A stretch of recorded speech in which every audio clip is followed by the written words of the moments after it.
2018 since I started to go work, in abroad many place to go so, we decided to travel, where we live, Hong Kong. We don't wait memories to come, we make them. We bought our gear for coastering, hiking and trekking. We are happy for it, and also we plan where will we go for to avoid any sudden events while in the mountains or on the beach. All gears are ready to go. But wherever we end up, only one thing matters, everyone is safe and happy. So this is Hikers. Be one of us. This is Ozzy, Gretchen, Tazzy, Yusang aka Rosana, Barong aka Betty, and Del.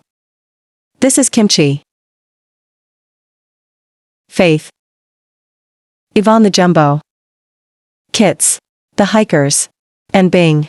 Thank you from Jumbo's team, God bless. All goods in the hood. Like and subscribe to Rogi in Hong Kong.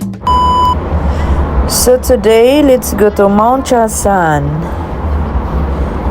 Punta natin ang isang muhon na trigo.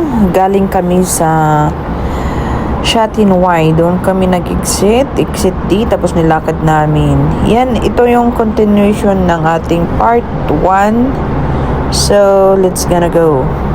Just follow the video para mag-guide kayo kung gusto nyong mag-go wild. Okay? Alright. Ingat tayo palagi. Keep safe always. Lalo sa mga katulad naming hikers.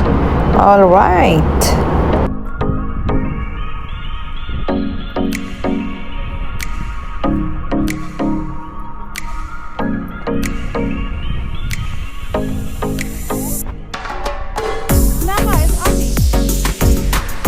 So dito sa aking kinaroroonan, makita mo ang magandang view. May picnic site doon.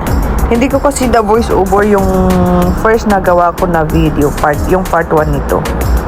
So dito, from here, good for beginners. Pwede mong balikan ito hanggang, or pwede mong ituloy-tuloy hanggang punta ng Suicide Cliff or papuntang Lion Rock.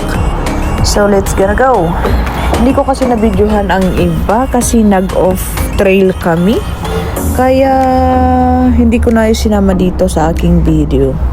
Kaya let's go again. Kung hindi ka pa nakasubscribe sa ating channel, mag-subscribe ka na para updated ka sa aming mga post. Alright, let's go.